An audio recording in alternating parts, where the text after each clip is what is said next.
Assalamualaikum. Perkenalkan di sini saya Dr. Musa dari Uniswa Ibu yang sedang menjalani proses seperti magang Ibu di Puskesmas yang sebelumnya Ibu ya. Mungkin di sini tadi Ibu ada dari anamnesis sudah dijelaskan bahwasanya Ibu ada gejala hipertensi ya Bu ya. Mungkin saya akan sedikit mengedukasi dari itu ya Bu. Ya mungkin untuk mencegah hipertensi itu sendiri ini yang dimana hipertensi ini Bu penyakit disebut silent killer ya Bu ya. Jadi penyakit yang membunuh secara diam-diam ya. Jadi biasanya orang-orang itu suka tujuh-tujuh jadi tujuh-tujuh stroke gitu ya. Dikarenakan untuk kontrol hipertensi sendiri ini masyarakat ini kurang mengontrol dari tekanan darahnya gitu. Sekitar 1/3 orang yang mengontrol hipertensinya dari seluruh dunia gitu ya. Jadi mungkin untuk menghindari itu semua mulai dari ada 2 faktor ya Bu. Ada dari penyebab hipertensi ini ada yang bisa dirubah dan yang tidak dapat dirubah Ibu ya. Kalau yang tidak dapat dirubah dari umur, terus dari jenis kelamin, terus dari genetik ya Bu ya. Nah itu tidak dapat dirubah dikarenakan itu sudah keturunan gitu ya. Jadi turun temurun sudah menular gitu ya. Nah itu untuk yang tidak dapat dirubah, yang dapat dirubah ini seperti pola makan gitu. Tadi gizi yang seimbang, jadi makan yang cukup gizi serat, terus makan daging, sayuran gitu ya, yang dapat menurunkan gitu dari hipertensi itu sendiri gitu. Baik makanan-makanan yang akan meningkatkan hipertensi ini Bu, seperti makan tadi Bu, makan makanan asin gitu Bu kan. Tadi juga Ibu dulu sebelum ke hipertensi itu sering makan makanan yang asinan, gorengan gitu ya. Nah itu juga dapat memicu dari penyebab hipertensi itu sendiri. Dan juga dari mungkin dari pola berat badannya Ibu, berat badannya juga apabila berat badannya obesitas gitu Ibu melebihi normalnya, itu juga dapat menimbulkan hipertensi. Terus untuk ininya juga bisa cara mencegahnya ini bisa dari mengkonsumsi garam 1 sendok teh per hari Ibu. Jadi kalau lebih dari itu mungkin nanti ke tekanan darahnya juga akan sangat berpengaruh. Ya, gitu. Jadi minimalnya tadi 1 sendok teh per hari Ibu untuk yang garam.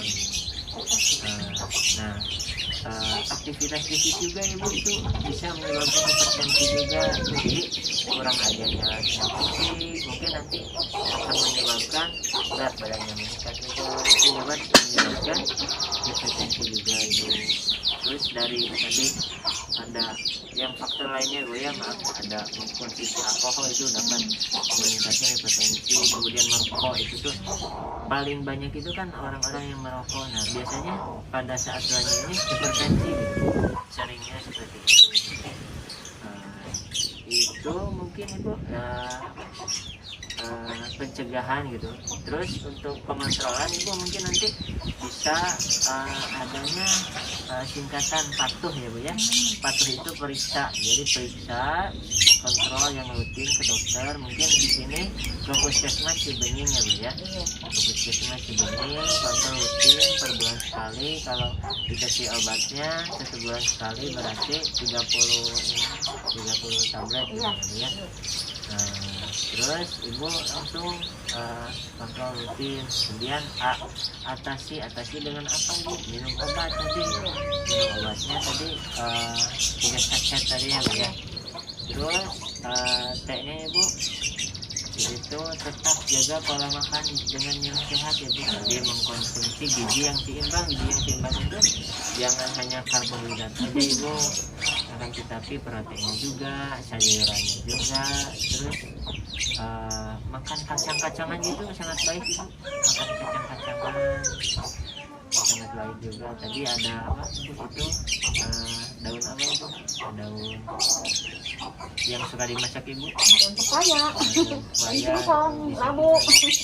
sebuah makanya mah aktivitas fisik ibu sering ibu ya, aktivitas fisik olahraga yang tepat gitu ya. Tadi kan aktivitas fisik meskipun kita ini kan udah terkontrol ya bu ya, terpantau minum obat ya setiap hari. Nah, mungkin jangan terlalu banyak istirahat ibu ya, jadi aktivitas fisik mungkin berjalan juga nanti naik turun tangga bisa juga ini apa meningkatkan gitu sistem kekebalan imun ibu ya Mas.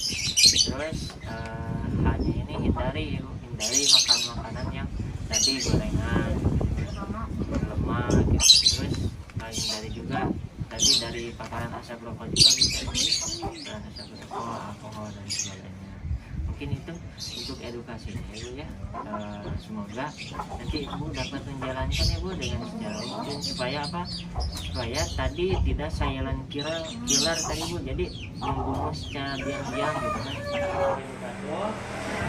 Tadi saya rekomendasi secara pribadi dari yang sedang mengalami kehamilan di puskesmas ini, yang dimana di sini kebetulan saya akan mengedukasi bapak-bapak ibu tentang penyakit hipertensi atau tekanan darah tinggi yang mungkin lumrah ya di masyarakat dengan tekanan darah tinggi itu apa.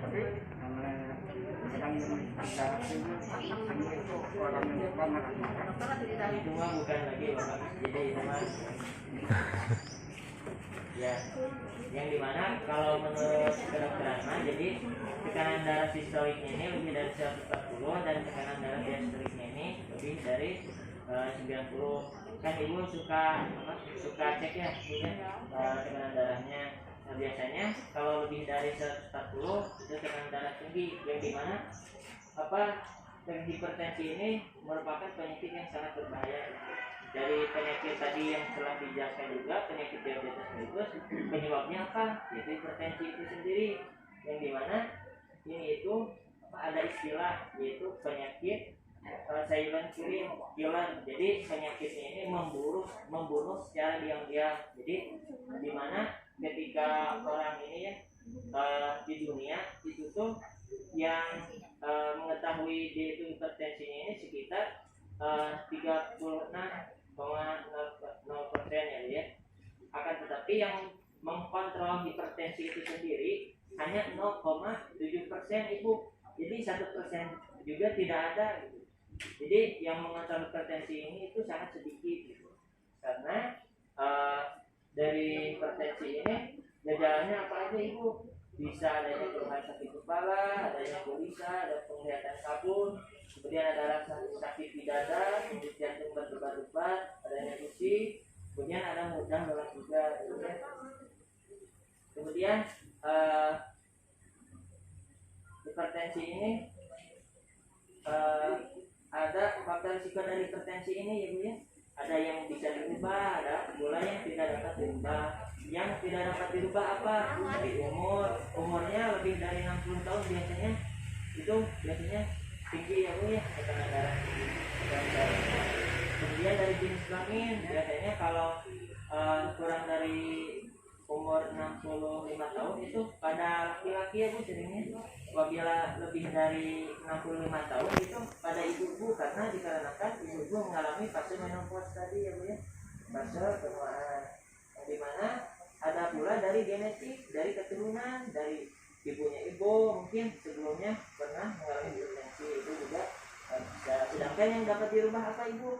Dari pola hidupnya, yaitu konsumsi garam. Coba ibu-ibu ada yang tahu minimal konsumsi garam per hari itu berapa ya? Belum ada yang tahu ya bu ya. Jadi minimalnya itu 1 sendok teh per hari. Kalau lebih dari itu mungkin nanti akan menyebabkan tekanan darahnya ini tinggi. Mungkin dari masakan yang ibu buat itu pasti ada kandungan garamnya ya bu ya. Nah ini harus diminimalkan. Karena apa? Karena itu tuh sudah lumrah gitu di masyarakat ya. Nah, dari makanan yang tinggi akan lemak juga bisa. Nah seperti itu, minimal 1 sendok teh per hari itu bisa. Kemudian ada dari faktor, kalau pada laki-laki mungkin merokok ya Pak ya. Kemudian merokok ini kan ada zat nikotin gitu ya Pak ya. Jadi itu tuh ada, sehingga nanti akan merangsang ke pembuluh darahnya, sehingga nanti pembuluh darah ini akan jadi penyakit. Ya, kemudian ada diet rendah serat, jadi makanan-makanan yang berserat kurang, bukan makanan serat seperti buah-buahan. Kemudian ada dislipidemia. Nah, dislipidemia itu jadi makanan yang tinggi kaya akan lemak, gorengan, terus makanan yang tinggi pokoknya ya. Kemudian dari stres juga dapat meningkatkan, tadi katanya bapaknya tadi karena stres mungkin tadi jadi marah-marah, itu bisa juga meningkatkan tekanan darah. Kemudian dari konsumsi alkohol juga bisa menyebabkan peningkatan tekanan darah. Kemudian dari kurangnya aktivitas fisik ya Pak ya Bu. Jadi ketika kita ini kurangnya aktivitas fisik, sehingga nanti tidak ada kontraksi dari otot-otot tubuh kita, sehingga nanti pembuluh darahnya ini menyempit. Kemudian dari berat badan yang berlebih tadi telah dijelaskan juga bisa menyebabkan diabetes juga, karena tadi kegemukan tadi ya. Kemudian pencegahannya apa? Yaitu yang pertama tadi konsumsi garam minimal 1 sendok teh per hari. Yang kedua aktivitas fisik. Kita kalau di sini ada yang hipertensi nggak Ibu? Ada ya. Nah itu tuh kita ini harus melakukan aktivitas fisik ya Bu ya Pak, minimal berjalan 30 menit atau 15 menit per hari. Itu harus konsisten ya Ibu Bapak, karena apa? Tadi disebutkan bahwasanya hipertensi ini merupakan penyakit yang membunuh secara diam-diam. Jadi tiba-tiba stroke, tiba-tiba dan yang sebagainya. Kemudian dari merokok tadi, merokok ada nikotin tadi, menyebabkan pembuluh darah kecil. Kemudian yang paling ya Bapak bisa. Kemudian dari dia tadi ya, dari lauk pauknya, dari karbohidratnya, kemudian dari buah-buahan, kemudian dari mempertahankan berat badannya Ibu Bapak ya. Jadi sudah dijelaskan juga. Kemudian dari menghindari minuman yang beralkohol. Tadi manfaat aktivitas fisik apa Bapak Ibu? Karena kita berjalan 30 menit misalkan setiap hari, itu manfaatnya apa aja? Tadi mengurangi kecemasan, mengurangi stres. Jadi ketika kita melakukan olahraga itu Bapak ya, itu tuh ada suatu manfaat yang tersembunyi, yaitu kan akan memperoleh hormon Bapak Ibu. Hormonnya hormon endorfin. Jadi ketika setelah kita melakukan olahraga, hormon itu akan mengeluarkan hormon endorfin, jadi hormon kebahagiaan. Jadi setelah melakukan olahraga kita akan merasa bahagia. Nah itu tuh dapat sangat membantu kepada tubuh kita ya Bapak ya. Kemudian mengendalikan kadar kolesterol tadi, kemudian mengendalikan berat badan, mengendalikan tekanan darah dan fisik juga, meningkatkan daya tahan dan sistem kekebalan tubuh. Karena di sini kita sekarang sedang dalam keadaan corona ya Ibu Bapak ya. Nah banyakin aktivitas fisik, kan apa tadi? Meningkatkan daya tahan dan sistem kekebalan tubuh ya Bapak ya. Kemudian mencegah diabetes mellitus atau kencing manis, kemudian memperbaiki postur tubuh, kemudian mengendalikan stres tadi kata Bapak ya, mengendalikan stres. Jadi kalau kita stres olahraga berjalan. Kemudian menurunkan risiko osteoporosis, kan biasanya osteoporosis pada ibu-ibu. Jadi kita bisa dikendalikan dengan berolahraga ya. Kemudian memperbaiki kelenturan sendi dan prostat otot. Jadi kita tidak lemah gitu, udah tua tapi masih jag-jag. Jadi ada yang udah umurnya 90 tahun, 94 tahun tapi sering berjalan dia setiap pagi, di setiap subuh.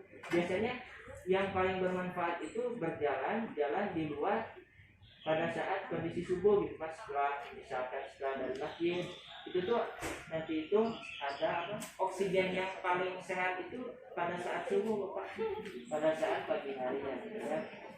Kemudian tadi gizi seimbang. Nah kita itu apabila untuk menghindari hipertensi ini bisa mengkonsumsi buah-buahan ya Pak, sayur-sayuran, buah-buahan, karena apa?